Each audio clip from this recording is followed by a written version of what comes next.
তো দেখো আমি কি পড়াবো সেটা অলরেডি একটু লিখে রেখেছি। আমি ফার্স্ট ক্লাস শুরু করব হচ্ছে নির্ণায়কের সাহায্যে সমাধান করো, অথবা তোমাদের প্রশ্নে এমন ভাবেও আসতে পারে ক্রেমার্স রুল এর সাহায্যে সমাধান করো। কেমন? সুতরাং বুঝতেই পারছো আমি কোন টপিকসটা আজকে পড়াবো। আমি আবার বলে রাখতেছি যে তোমরা যারা সেকেন্ড সেমিস্টার আছো তাদের জন্য এই চ্যাপ্টারটা অনেক বেশি ইম্পর্টেন্ট এবং এই রুলসটা খুব বেশি ইম্পর্টেন্ট। এই রুলসটা সাধারণত গ বিভাগে আসে। কেমন? 8 মার্কসের জন্য এটা গ বিভাগে আসে। কেমন? তো আমি এটা দিয়ে আজকে ক্লাসটা শুরু করবো। কেমন? তো এটা দিয়ে ক্লাস শুরু করার আগে আমি রাফে একটা জিনিস একটু বুঝিয়ে নিব যে নির্ণায়ক আসলে কিভাবে করতে হয়। কেমন? নির্ণায়ককে সাধারণত একটা এরকম মডুলাস টাইপের চিহ্ন অর্থাৎ দুইটা খাড়া উলম্ব চিহ্ন দিয়ে প্রকাশ করা হয়। কেমন? আমি নির্ণায়কের ক্লাস আরো অনেকগুলো করাবো। আজকে শুরুতেই যেহেতু আমি ক্রেমাস রুলটা পড়াবো তাই আমি খুব শর্টকাটে নির্ণায়কটা পড়িয়ে ফেলবো, অর্থাৎ জাস্ট একটা রুলস পড়াবো নির্ণায়কের। কেমন? মনে করো এই দুইটা খাড়া উলম্ব রেখার মাঝখানে তোমার কিছু উপাদান আছে। এখানে আছে এ, এখানে আছে বি, এখানে আছে সি, এখানে আছে ডি। খেয়াল করে দেখতে পারবা যে এটা হচ্ছে এই বরাবর। কেমন? এই লম্বা বরাবর যেটা থাকবে সেটাকে আমরা বলবো হচ্ছে কলাম। তার মানে এখানে এই একটা কলাম এবং এই একটা কলাম, এই দুইটা কলাম, এবং এই বরাবর অর্থাৎ এই যে এই বরাবর যেটা থাকবে সেটাকে বলবো আমরা সারি। এই বিষয়ে আরো বিস্তারিত আলোচনা আমি পরে করব। আজকে এই বিষয়ে আমি কোনো আলোচনা অ্যাকচুয়ালি করব না, এটা আমরা পরে আলোচনা করব। আপাতত যেটা করব সেটা হচ্ছে এই নির্ণায়কটাকে আমরা সেকেন্ড স্টেপে কিভাবে রান করাবো। কেমন? এই সারি কলাম সম্পর্কিত জিনিস তোমরা ম্যাট্রিক্সও পাবা, সুতরাং ওইগুলা নিয়ে এত টেনশন হওয়ার কোনো কারণ নাই, এগুলো এমনি বুঝে যাবা। এজন্য যেটা এমনি বুঝে যাবে সেটা বুঝানোর কি দরকার, এজন্য ওটা নিয়ে আমি কোনো কথা বলবো না। জাস্ট দেখো এই নির্ণায়কটাকে আমরা কিভাবে ভাঙাবো। একটু খেয়াল করো, আমি এই অংশ থেকে শুরু করব। তার মানে আমি বাম পাশের ফার্স্ট কর্নার থেকে শুরু করছি, তাকে এই কর্নার বরাবর গুণ করব। আমরা আজকে কর্নার বরাবর গুণ বলি। কেমন? তার মানে এর সাথে কার গুণ করব? ডি। গুণ করলে কত হবে? এ ইন্টু ডি, তাই না? এ একটা গুণ করা শেষ। সেকেন্ড স্টেপে, এটা হচ্ছে আমার ফার্স্ট স্টেপ, আমি এখানে 1 লিখে রাখলাম। সেকেন্ড স্টেপ শুরু করব এখান থেকে, অর্থাৎ ডান পাশের কর্নার থেকে। ডান পাশের কর্নারে কত আছে? বি। বির সাথে গুণ করব কাকে? সি কে, এই কর্নার বরাবর। কেমন? একটু খেয়াল করলে বুঝে যাবা। তার মানে আমি বি ইন্টু সি। দেখো দুইটা গুণ আমি করে ফেলেছি কর্নার বরাবর, এবং মাঝখানে চিহ্ন দিব আমরা মাইনাস। কেমন? এটা হচ্ছে নির্ণায়কের রুলস।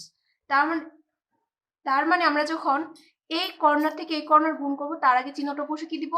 মাইনাস অবশ্যই দিব। এর বাইরে আজকে তেমন কিছু লাগবে না, জাস্ট এটুকু শিখো। আমি এটুকু দিয়েই মূলত নির্ণায়কের অঙ্কটা রান করে ফেলতে পারবো, আর কিছু দরকার নেই। আপাতত এই রুলসটা ইম্পর্টেন্ট, ঠিক আছে? একটা এক্সাম্পল দিই ছোটখাটো, দেখি তোমরা কেমন বুঝতে পেরেছো। মনে করো এখানে আছে 2, এখানে আছে 3, এখানে আছে 4, এখানে আছে 5। এই নির্ণায়কটাকে যদি আমি ভাঙি কি হবে? আমি এই কর্নার থেকে শুরু করবো, রাইট? এখান থেকে এই কর্নার গুণ 4, সরি এটা 2, তাই না? 2 এবং 5 গুণ করলে কত হবে? 10। তারপর চিহ্ন কি দিতে হয়? মাইনাস। মনে আছে? এই যে মাইনাস চিহ্নটা দিয়ে দিলাম, ওকে। তারপর এই কর্নার গুণ করব, 3 এবং 4 গুণ করব। 3 এবং 4 গুণ করলে কত হয়? 12, ওকে। শেষ, তাই না? এটাকে আমরা ক্যালকুলেশন করলে -2 পেয়ে যাব। ঠিকঠাক এ পর্যন্ত থাকো, আমরা একটা অঙ্ক করে ফেলি যে আমরা ক্রেমারের রুলসের সাহায্যে বা নির্ণায়কের সাহায্যে কিভাবে সমাধান করব। একটু খেয়াল করো, আমরা কি করছি? সমাধান করছি। সমাধান তোমরা আগে কখনো করেছো?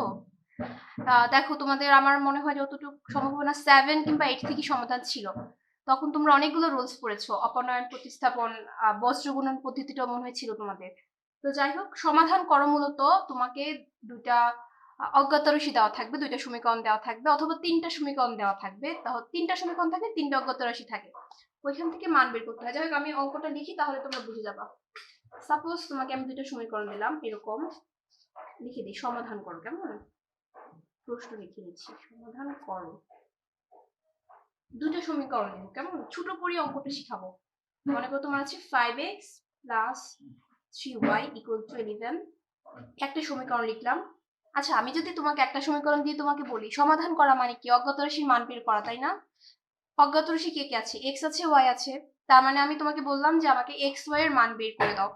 তুমি এই একটা মাত্র সমীকরণ থেকে কি কোনোভাবে x y এর মান বের করতে পারবা? একটু চিন্তা করে দেখো, কোনোভাবে কি পারবা?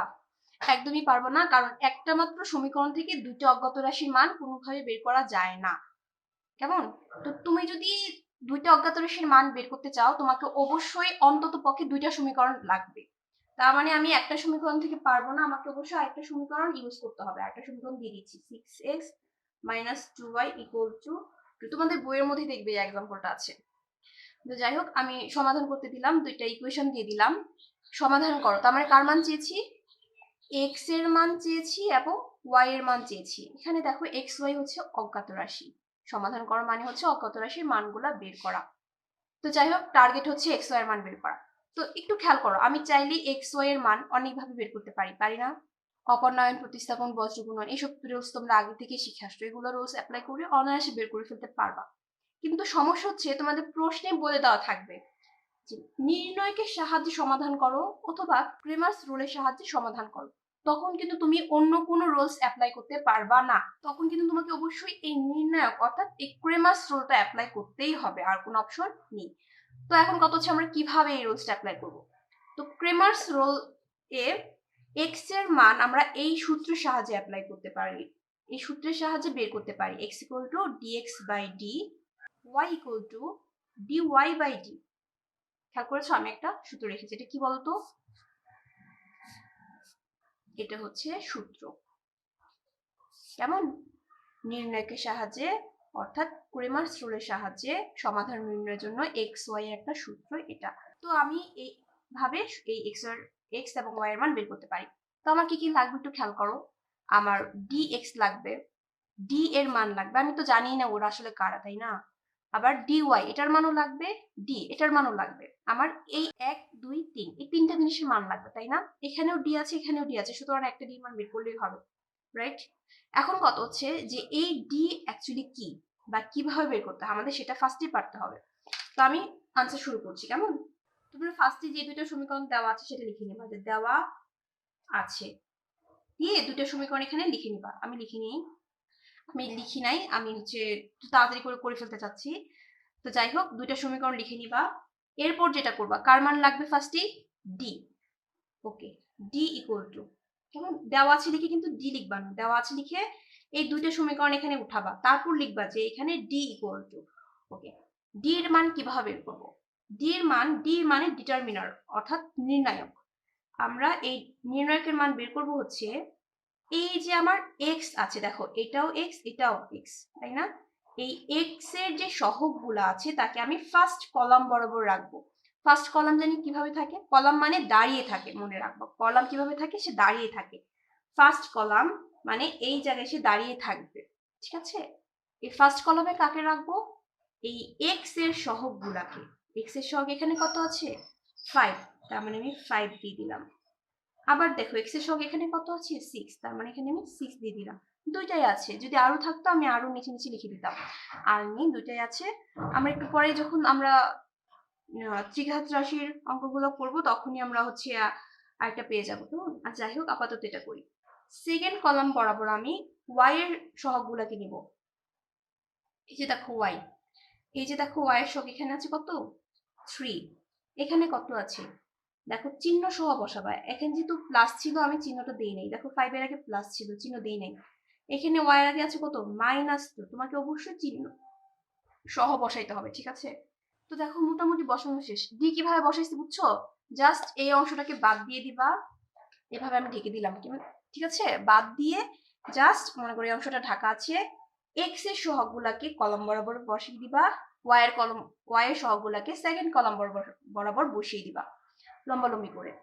আরেকভাবে করতে পারো, এই যে x y, দেখো এই যে x এর 5, এই যে y এর 3, এভাবে বসানো যায়, যেভাবে ইচ্ছে সেভাবে বসাতে পারো, অ্যাজ ইউ উইশ। এটা নিয়ে আমার কোনো মাথা ব্যথা নেই। তো যাই হোক, আমার টার্গেট হচ্ছে এখন কার মান বের করা বলো তো? d এর মান বের করা। আমি এইভাবে করতে থাকি, তাহলে একটা পেজে শেষ হয়ে যাবে, কেমন? তো d এর মান কিভাবে বের করো? একটু আগে আমি দেখিয়েছিলাম নির্ণয় কিভাবে রান করাতে হয়, এই সিস্টেমে রান করো। তার মানে আমি ফার্স্টে কি করবো বলো তো? কর্নার গুণ, এই কর্নার থেকে শুরু করতে হবে, বাম পাশের ফার্স্ট কর্নার থেকে, এই কর্নার থেকে এই কর্নার। এখানে আছে 5, এখানে আছে -2, তাহলে 5 × -2 গুণ করে দিলাম, তাই না? তারপর কি হবে? চিহ্ন মাইনাস, এই যে মাইনাস চিহ্ন দিয়ে দিলাম সূত্র থেকে। তারপর কি করব? এই কর্নার গুণ করব। আমি এই দাগগুলো কিন্তু দিচ্ছি জাস্ট বোঝানোর জন্য, তোমরা কিন্তু অবশ্যই খাতার মধ্যে এরকম দাগ দিবা না।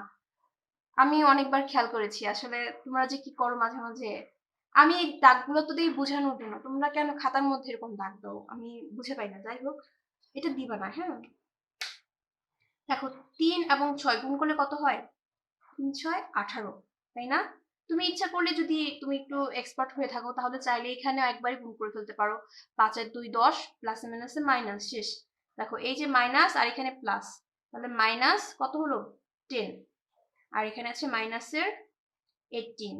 এখন আমি জাস্ট দুইটাই বিয়োগ আছে, তার মানে মাইনাসের 28 হয়ে গেল। একটু খেয়াল করো আমি কার মান পেয়েছি? ডি এর মান পেয়েছি।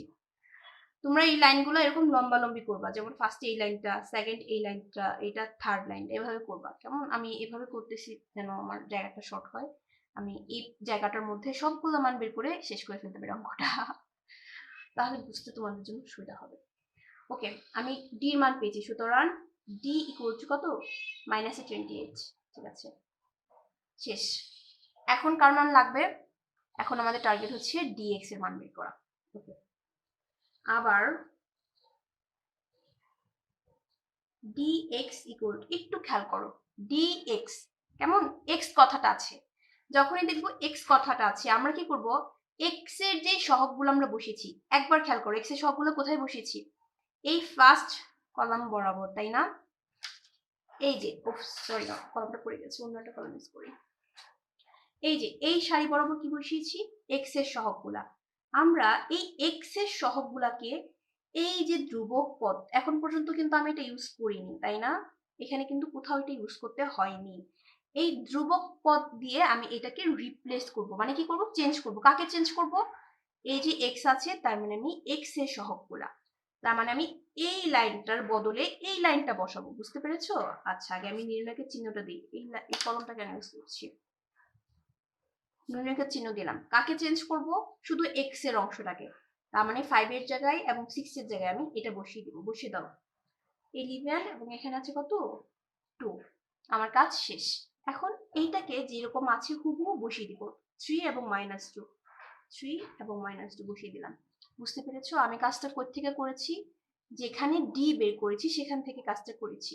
এর জন্য আমি সবার আগে ডি বের করি, তারপর ডিএক্স ডিওয়াই নির্ণয় করি। তোমরা চাইলে এই সমীকরণ থেকে এভাবে বুঝে করতে পারো, কিন্তু আমার কাছে এটাই সব থেকে সহজ মনে হয়।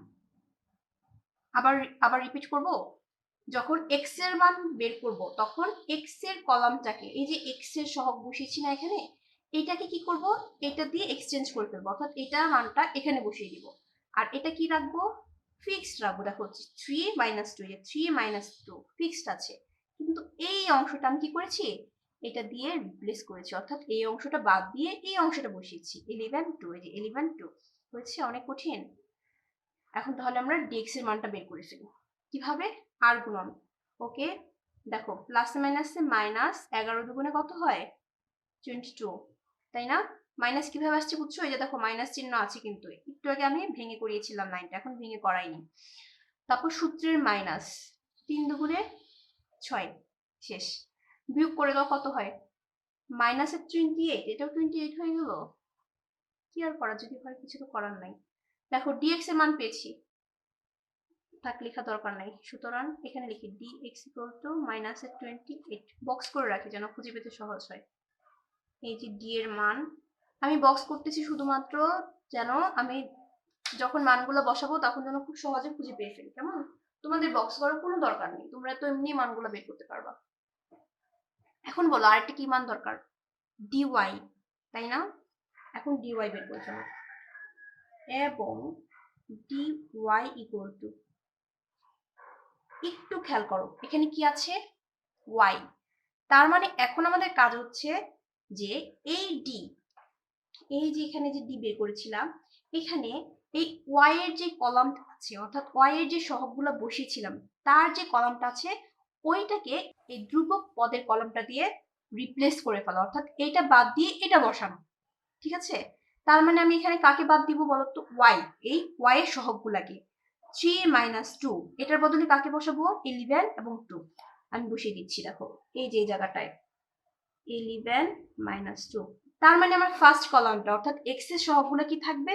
ফিক্সড থাকবে। বসিয়ে দাও 5 এবং 6, এই 5 6, খেয়াল করো 5 6 ছিল, 5 6 আছে, নো চেঞ্জ। চেঞ্জ করেছি কাকে? এই যে y আছে এই জন্য ওয়াই এর কলামটাকে চেঞ্জ করেছি। তোমরা কি কিছু বুঝতে পেরেছো? আল্লাহ জানে বুঝতে পারছো কিনা। এই যে এটা এক্স, এটা ওয়াই, একটু শর্ট করে লিখে দিলাম। ওকে, আমি এখন এটাকে জাস্ট ভাঙাবো। 5 আর 2 গুণ করলে হচ্ছে -10, এই যে মাইনাস আছে জন্য সূত্রে -6 এবং 11 গুণ করছি, তাহলে 66। আচ্ছা, আমি ছোট্ট একটা ভুল করেছি। 11টা তো, এটা তো 2, তাই না? মাইনাস তো হবে না, সরি সরি সরি, মাইনাস তো কোথা থেকে দিলাম আল্লাহ জানে। দেখো 11 এবং 2 ছিল, মাইনাস কিন্তু ছিল না। আমি ভুল করে 11 এবং -2 দিয়ে ফেলছি। আমাকে 11 এবং 2 দেওয়া লাগবে, 11 এবং 2 দেওয়া লাগবে, তাহলে একটু ভুল হবে না। 5 দুগুণে 10, এটা তাহলে প্লাসের হয়ে যাবে। ওকে, একটু ঠিক করে দিই। ওকে, এখন ঠিক আছে। এখন বিয়োগ করতে হবে, তাই না? 66 থেকে 10 বাদ দাও, কত হয়? 56। চিহ্ন কি হবে? মাইনাস। মাইনাস কেন হয়েছে?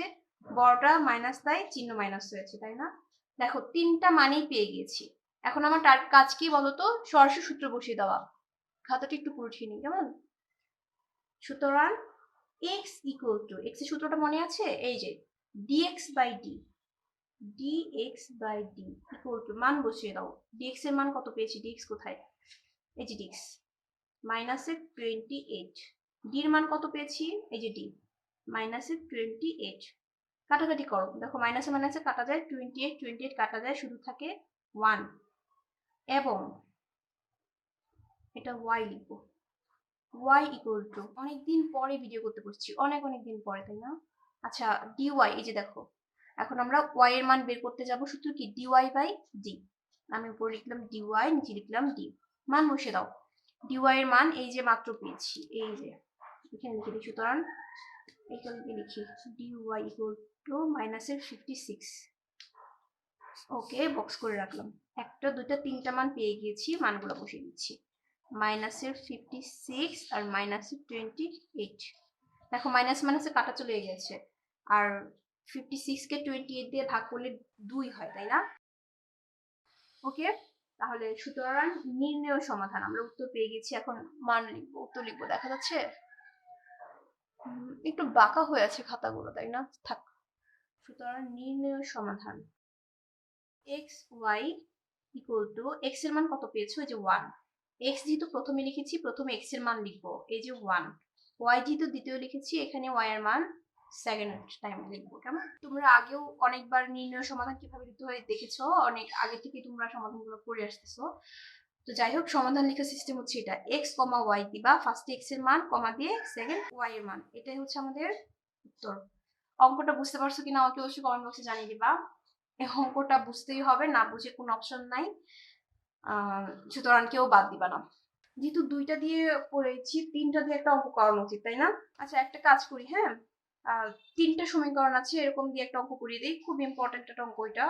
তোমাদের আসবে মূলত পরীক্ষায় 3টা দিয়ে যে অঙ্কগুলো, অর্থাৎ 3টে ইকুয়েশন দেওয়া থাকবে, সেই অঙ্কগুলো আসবে, কেমন? 2টা তো বেশি সহজ, এত সহজে কি দেয় পরীক্ষায় বলো? দাঁড়াও, খাতাটা একটু ঠিক করে নিই। আর শুনো, অবশ্যই এই ক্লাসে লাস্ট পর্যন্ত সবাই থাকবা। আমি ক্যালকুলেটরের সাহায্যে কিভাবে সমাধান করতে হয় এটা শিখাবো, যেটা মোস্ট ইম্পর্টেন্ট, কেমন? 2টা ইকুয়েশন দিয়ে কিভাবে করতে হয় সেটাও শিখাবো, 3টি ইকুয়েশন দিয়ে কিভাবে করতে হয় সেটাও শিখাবো। সুতরাং অবশ্যই লাস্ট পর্যন্ত তুমি যাবা, কারণ এই ক্যালকুলেটর কোনোভাবেই মিস করা যাবে না। ক্যালকুলেটর শিখবে এই কারণে যে তুমি পরীক্ষা হলে অঙ্কটা হয়েছে কি হয় নাই, এটা তুমি পরীক্ষা হলে বসেই যাচাই করতে পারবা, কেমন? যে এক্স ওয়াই জেড 3টা মান দিয়ে তুমি বের করলা, এত বড় একটা অঙ্ক যে করলা, মানটা আদৌ হয়েছে কি হয় নাই, ওইটা তুমি ক্যালকুলেটরের সাহায্যে মানটা বের করে কনফার্ম হতে পারবা। এই জন্য অবশ্যই এটাকে মিস করবা না। আমি অঙ্কটা শেষ করে তারপর এটা দেখাবো, কেমন?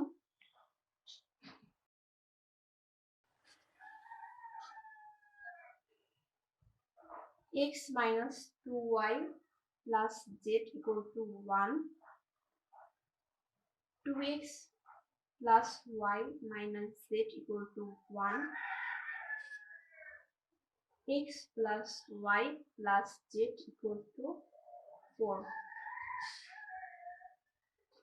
দেখো আমি 3টা ইকুয়েশন লিখে দিয়েছি, সমাধান করো, কেমন? তোমার কাছে সমাধান করো চেয়েছে, নির্ণয়কের সাহায্যে সমাধান করতে হবে। তো বলো এখানে কার মান বের করতে হবে? এখানে 3টা অজ্ঞাত রাশি, দেখো একটা হচ্ছে x, একটা হচ্ছে y এবং একটা হচ্ছে z, যার ফলে তোমাকে 3টা সমীকরণ দেওয়া হয়েছে, কেমন? তুমি এখান থেকে x y z, এটা 3টার মান বের করবা। আমরা একটু আগে 2টা অঙ্ক করেছি, এখন